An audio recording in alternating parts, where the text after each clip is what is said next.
You are tuned in to Reality Radio 13. Okay, why am I even on here? Right? Why I'm on here? Why I'm on here at all? At all. It's like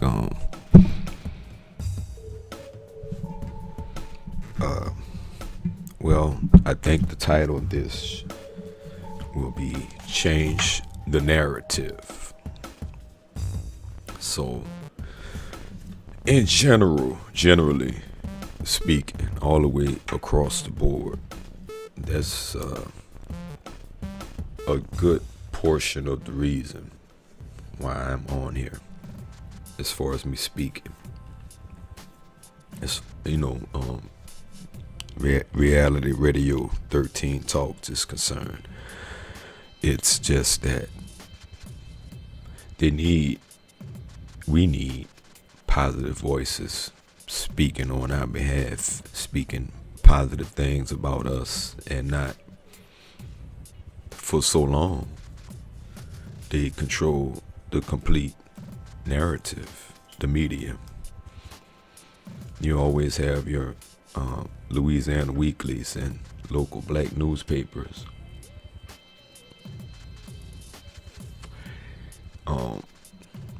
They can only do so much. And they only get so much support. I always did buy that particular paper and got the data. I'm speaking of New Orleans, the data weekly and things of that nature. I'm in Houston, so there's what is it? Oh man, can't even think the name of the papers, but there's a couple of free black newspapers that are in this area. There's at least two, maybe three. So it's free. So that's not a lot of support. I was speaking on buying the Louisiana Weekly. I don't know if they have a black newspaper in Houston. If they do, to buy it. If they do, I don't know anything about it. And that's newspaper. That's print. Things change, and we got to adapt with that change. Now, newspaper may have some customers. There's some people that's gonna get it, gonna read it, buy it, whatever. But I don't think that's the way to go nowadays. It may just not be the way to go. Although they have to consider that a lot of us may not have the internet at home, but we have it on our phones, so you still get any information that you want to get without that.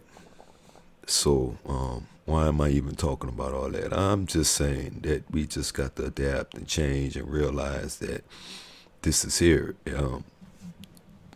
We don't have to just listen to, matter of fact, I don't even listen to what they're saying very much anymore at all.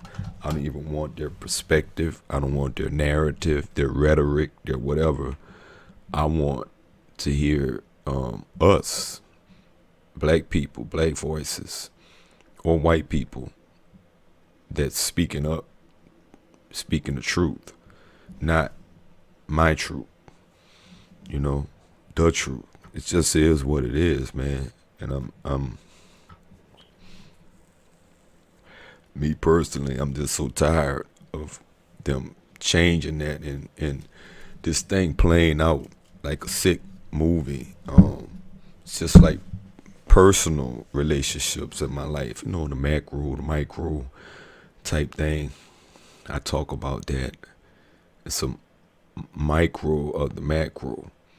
The personal relationships reflect the government, the society in whole, in general, playing mind games,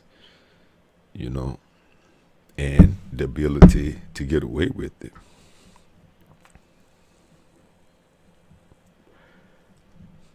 And it gets frustrating, but I'm trying to keep it as positive as I can without